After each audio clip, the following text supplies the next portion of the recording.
down to write it, 'cause I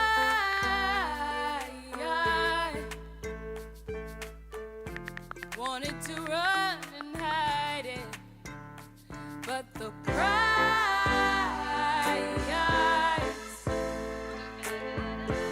of my keeping silent is your peace of mind. And so this wrong I must right it. I'm sorry for the mess I made of you, and all of the fires I said and begged you to walk through. And love ain't supposed to break your bones and run you through, but I know that's what I did to you. And love ain't supposed to rip your scars open anew, but I know I did that to you too. And love ain't supposed to be the way that capsizes you, and I don't want that for you. And I pray someday you'll find someone who can show you what love's supposed to do. Do do do do do do do do do do do do. I know that I was the monster under your bed. My selfish pride led me to screw with your head, but I know I wasn't right, and I want your heart to mend, and for true love to ride with you until the wheels fall off in the end. I'm sorry for the mess I made of you, all of the fires I set and begged you to walk through. And love ain't supposed to break your bones and run you through, but I know that's what I did to you. And love ain't supposed to rip your scars open anew, but I know I did that to you too. Oh, and love ain't supposed to be the way that capsizes you, and I don't want that for you. And I pray someday you'll find someone who can show you what love's supposed to do. Do do do do do do do. Love's supposed to do do do do do do do do do do do. I'm sorry for the mess I made of you, and all of the fires I set and begged you to walk through. And love ain't supposed to break your bones and run you through, but I know that's what I did to you. And love ain't supposed to rip your scars open anew, but I know I did that to you too. Oh, and love ain't supposed to be the way that capsizes you, and I don't want that for you. And I pray someday you'll find someone. Yes, I pray someday you'll find someone. Yes, I pray someday you'll find the one who can show you what love's supposed to do.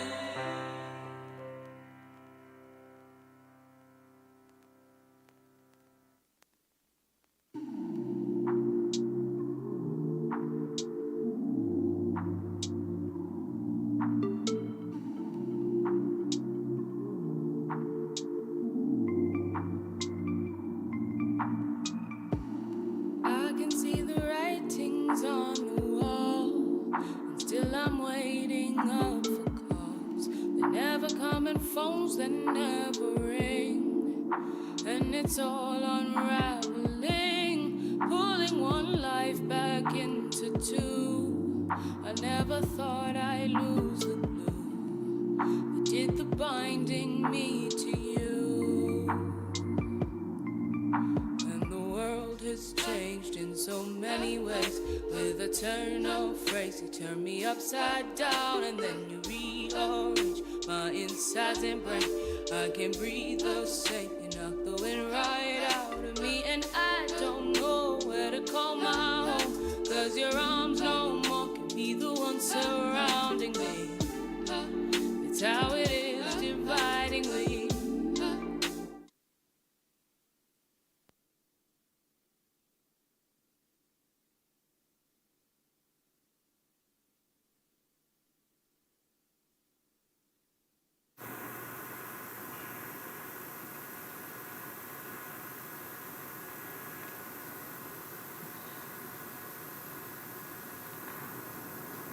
All the time that he had read the Bible, and it was illegal in his life to read.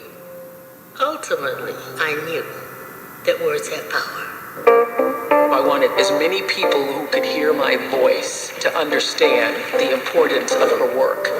Get people to trust, oh, this is something safe, and then hit them with Toni Morrison. One of the early reviews says she's got a great talent. One day she won't limit it to only writing about black people. Like, really, it's limiting for her to write about black people? People began to buy Toni Morrison, and then we began to teach her, and as a consequence, they had to pay attention. You know, you'd sick unto death of being labeled a black writer.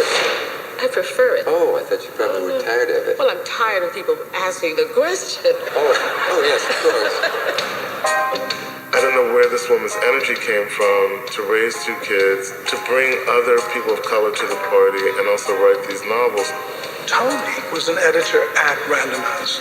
Navigating a white male world was not threatening. It wasn't even interesting. I was more interesting than they were. And I wasn't afraid to show it. Suddenly, the canon wasn't the private property of white male writers. I've thrown this book across the room and then walked down the steps laughing. Like, you read Toni and you cry, but you gotta laugh. Texas Bureau of Corrections banned Paradise because it might incite a riot. And I thought, how powerful is that? When Toni Morrison published Beloved, it was an extraordinary turning point. We can never think about slavery in the same way. A friend of mine called me up early in the morning and said, Toni, you won the Nobel Prize. And I remember holding the phone thinking, she must be drunk. Toni Morrison's work shows us through pain all the myriad ways we can come to love. That is what she does, with some words on a page.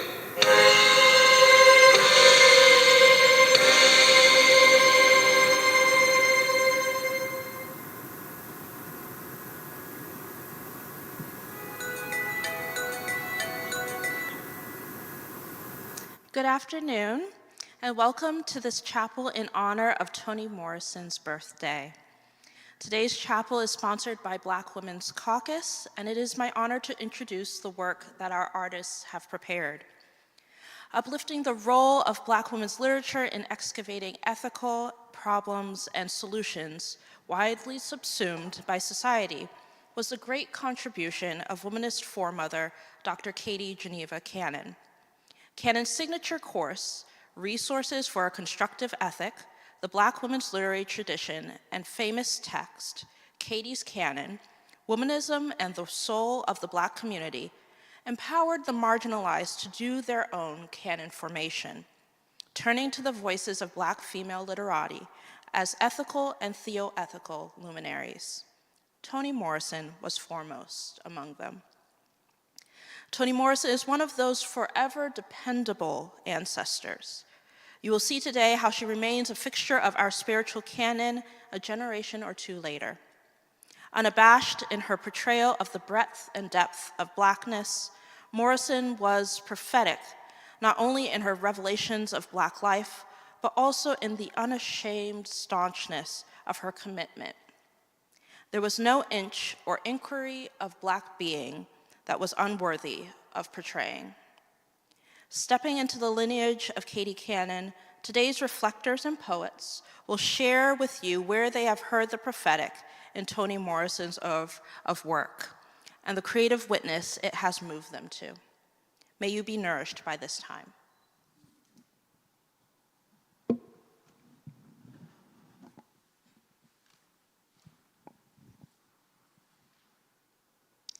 The Source of Self-Regard, 2019.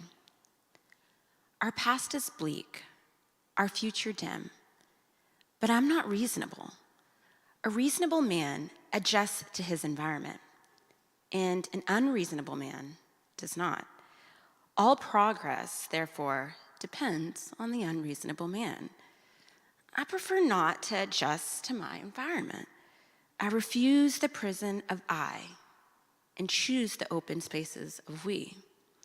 We are humans. Humans who must have discovered by now what every 3-year-old can see, how unsatisfactory and clumsy is this whole business of reproducing and dying by the billions. We are humans, not rice, and therefore we have not yet encountered any God who is as merciful as a man who flicks a beetle over on its feet. There is not a people in the world that behaves as badly as praying mantises. We are the moral inhabitants of this globe. To deny this, regardless of our feeble attempts to live up to it, is to lie in prison. Of course there is cruelty. Cruelty is mystery. But if we see the world as one long, brutal game, then we bump into another mystery, the mystery of beauty, of light, the canary that sings on the skull. Unless all ages and all races of man have been deluded, there seems to be such a thing as grace, such a thing as beauty, such a thing as harmony, all wholly free and available to us.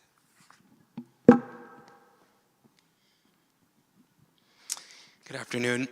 I'm Tyrone Davis Jr. I'm a second-year student here at Union. That is one of my favorite pieces of writing from Toni Morrison, and I'd like to share a short reflection and a brief poem that I wrote inspired by that piece. So in times as fraught and frightening as these, one of the great misfortunes, I think, is the perceived futility of beauty. What use is a poem, a play, rap, lavender, snowfall, a new friend, when grief has come calling? When your head is weary and you must sleep? This is a real and valid question of which I don't know if there is a satisfying answer to. But as Miss Morrison says, cruelty is a mystery, so is beauty. It is slow and indirect, and yet, if we let ourselves be guided by it, it has the capacity to pierce through apathy and cynicism better than any statistic or research paper. For beauty is the language of the heart. It is the language of humanity. It is nature's tongue. And of course, beauty doesn't always mean beautiful. Miss Morrison's pen has shed light on some of the ugliest nooks of the human condition: the terror of slavery, the murdering of one's own child as a solution, black marriage under the shadow of Jim Crow, infidelity, sexism, blood-red jealousy, and the experience of feeling downright ugly in a black body. Each of these written with nothing but beauty. Each of these written because of beauty, ever present, unreasonable, and achievable. Here is my poem. I am suspicious of people who don't take beauty seriously.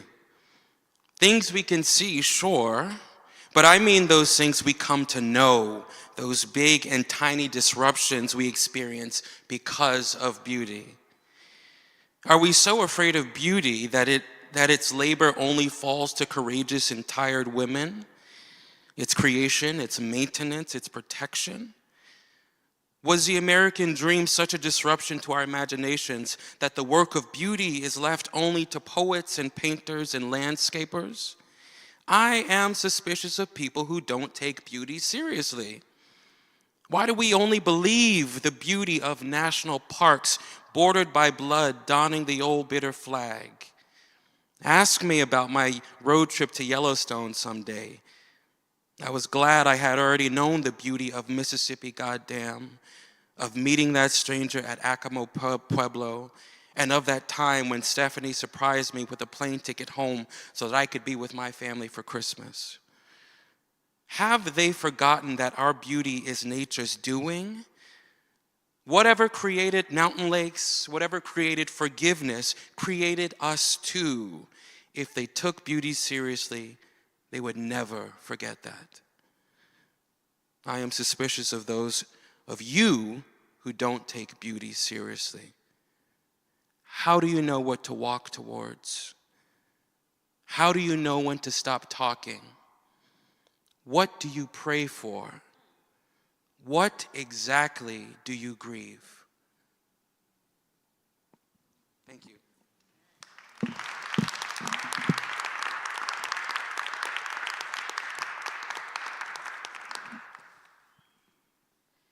Toni Morrison, Nobel Prize in Literature speech, December 7th, 1993.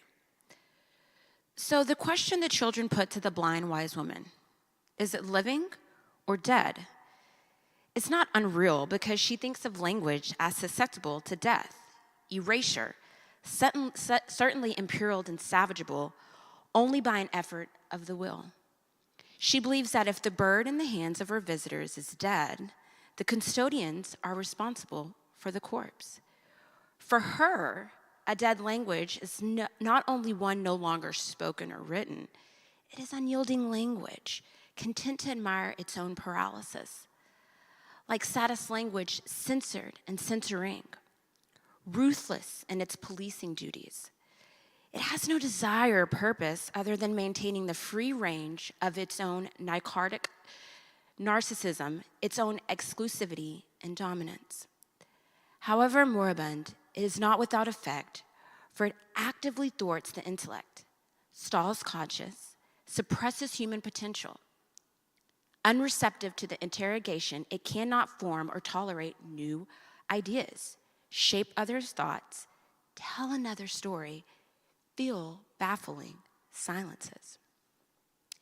In her country, children have bitten their tongues off and used bullets instead of iterate the voice of speechlessness or disabled and disabling language. Of languages, adults have abandoned altogether as a device for grappling with meaning, providing guidance, or expressing love. But she knows tongue suicide is not only the voice of children. It is common among the infantile heads of state and power merchants who evacuated language leaves them with no access to what is left of their human instincts. For they speak only to those who obey or in order to force obedience.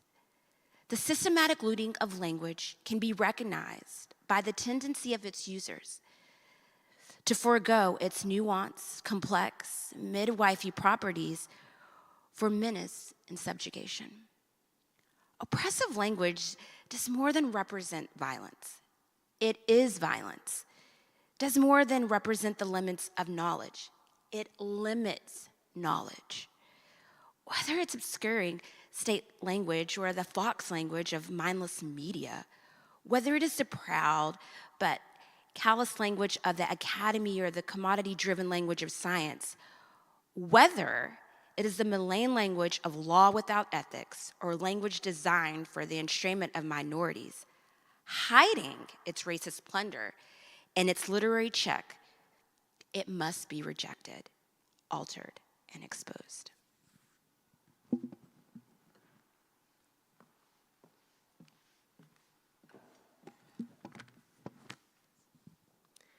I'm offering a reflection.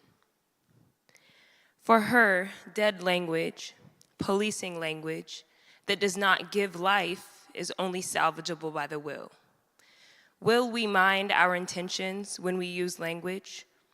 Or will we mind what we say so consciously that we fit into the enforced schemas while our tongue withers up and dies, left to rot like the bodies we did not speak up for? Toni Morrison redefines dead language to give us the option of choosing life with our words, to use our very own language that is not controlled or monolithic. She certainly gives me life when she comments on the Tower of Babel, observing how no one could take the time to understand other languages, other views, other narratives, period. Had they, the heaven they imagined might have been found at their feet. Complicated, demanding, yes, but a view of heaven as life, not heaven as post-life. Think of the children she must address and the midwifery properties of language that she mentions. Now, do you understand? There is more to life than force, obedience, power, boundaries, the afterlife. With the right language, you'll find that you can uplift and guide the children, host good food and drink, tell a story of sitting under the shade of a mango tree. But maybe this is unimportant to the person that thinks more to life is work. Then think, what kind of work will my language do? The work of making molds or breaking molds? Will your language create an agonistic world where one's pride relies on the other's shame? Will it work to keep others quiet for the sake of loyalty? Or will it promote a here and now where we are filled with the ambrosia of right relationship with one another? I'm not saying one of these is the meaning of life, but to strongly consider your intentions of life and how that is incarnated in your words. I am tempting you to lose the script. Think outside the box of dead language. In this same speech, Toni Morrison says, "We die. That may be the meaning of life. But we do language. That may be the measure of our lives."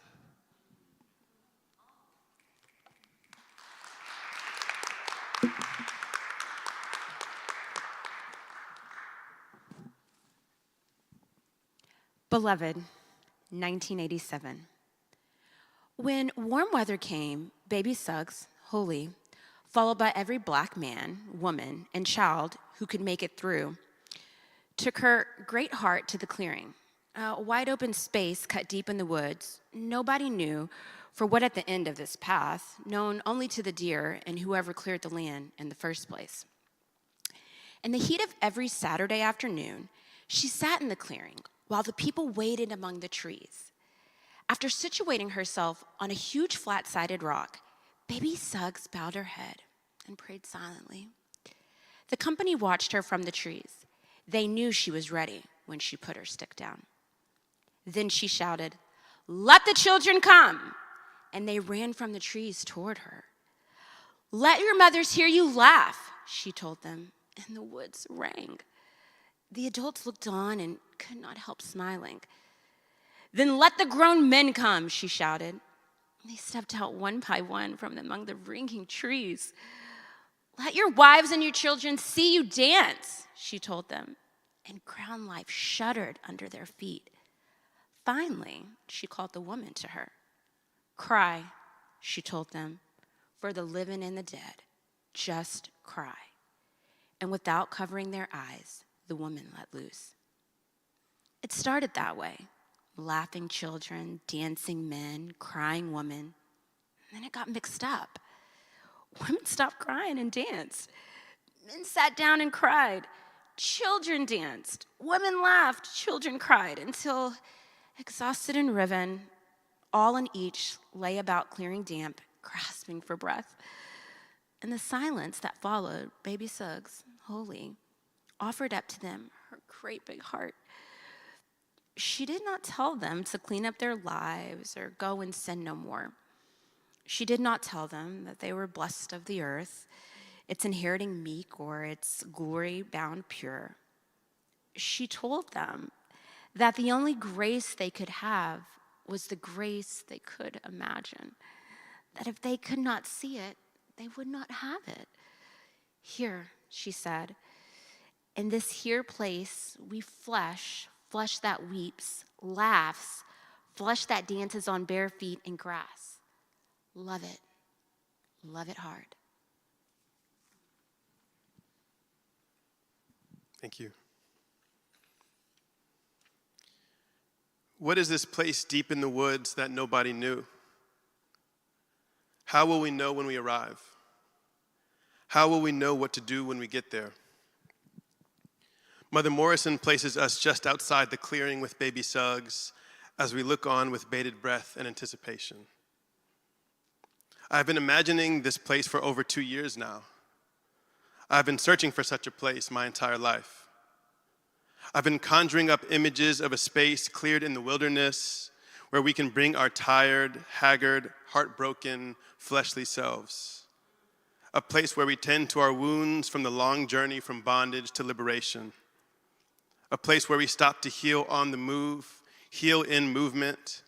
A place to center down and once again hear our heartbeat in our eardrums. I am drawn to or drawn into the clearing because in this moment of movement, in this moment of being on the move, I sense we tired. I sense that the body and the mind are traveling on different planes. Once I went to wipe my tear-streaked face and found my hands closed in a fist. When will we know when it is safe to cry, safe to dance, safe to laugh again?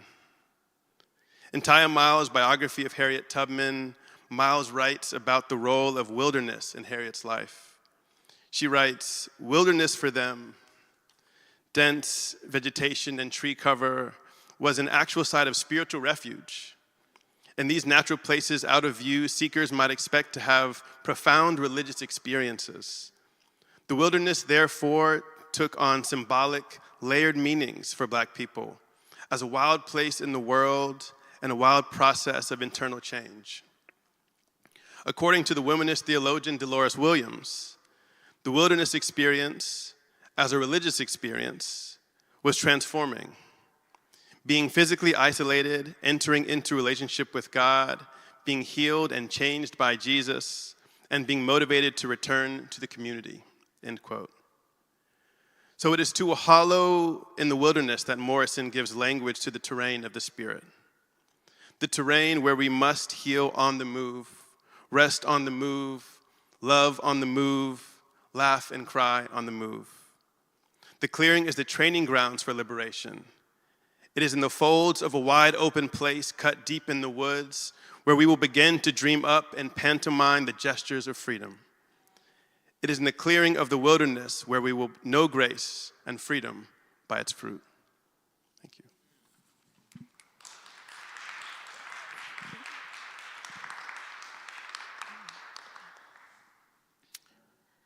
Thank you, Jordan.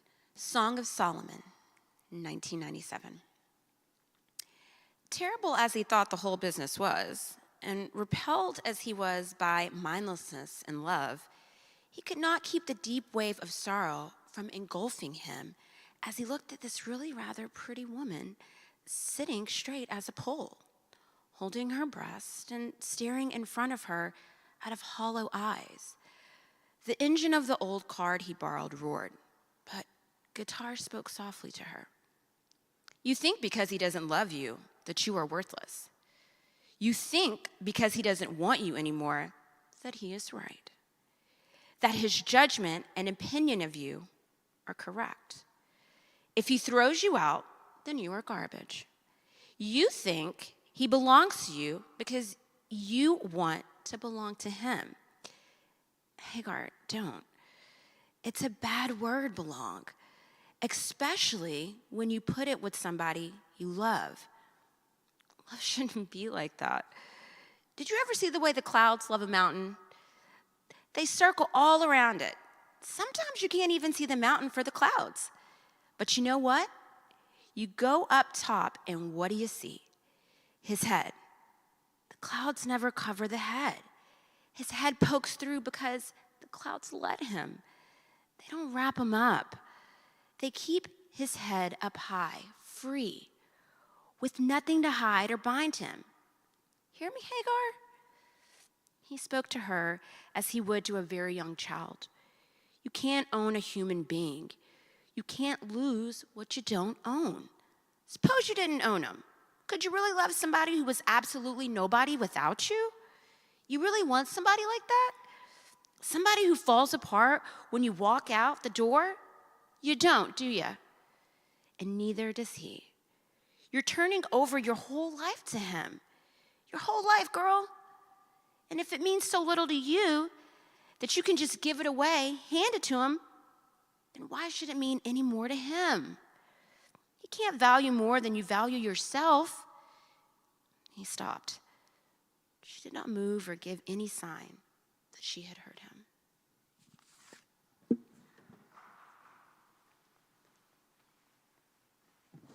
Hello again. I am Aurora Linnell Celestin, and as of January 31st, I am a Union graduate.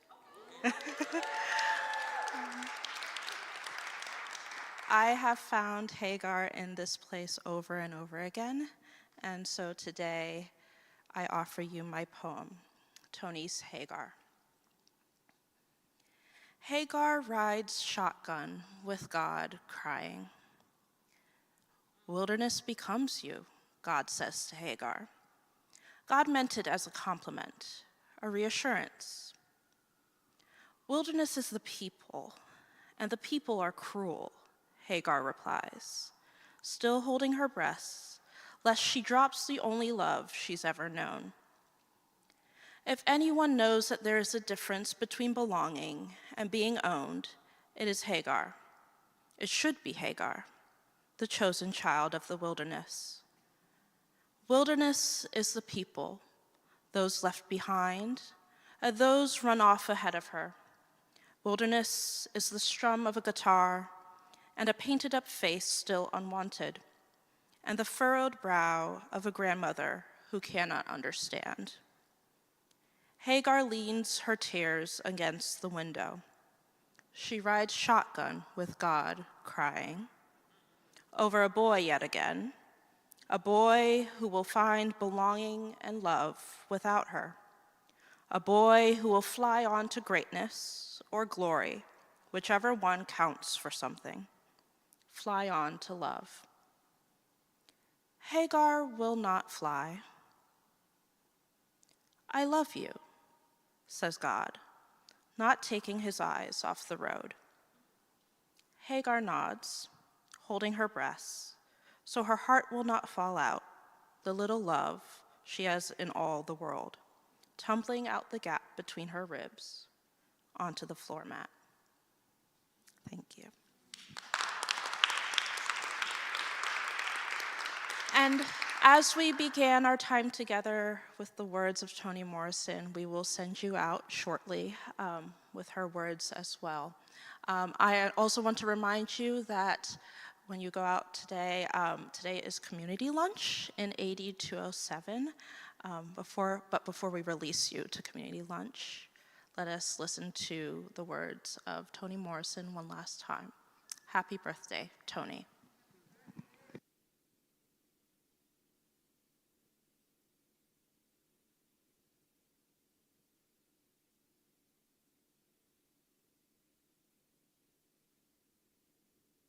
All victims of something. It's to both of them.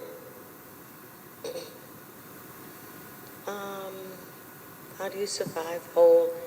I can't do this quickly, Juan. Okay. How can you survive whole and when we're victims of something? That's a nice, big, fat, Eastern, Western philosophical question about how do you get through. Sometimes you don't survive whole. You just survive in part. But the grandeur of life is that attempt. It's not about that solution. It is about,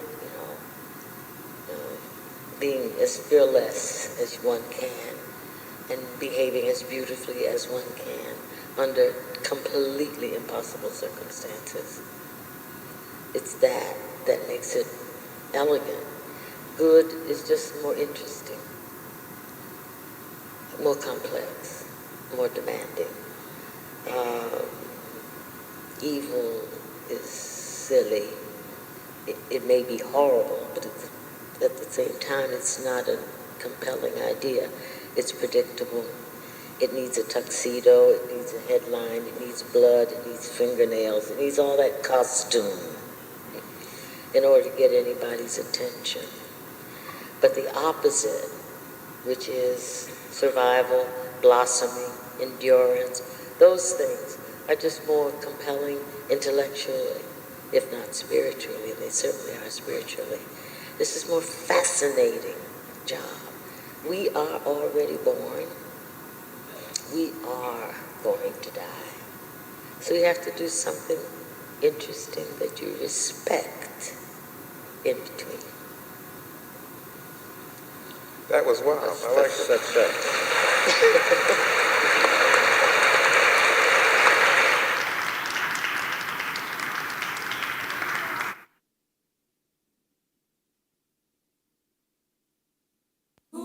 Space is for the silence.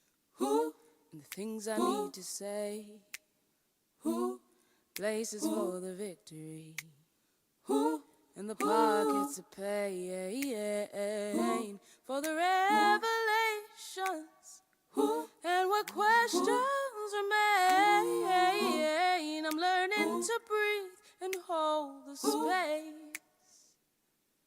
Oh, space is for the silence and the things I need to say. Places for the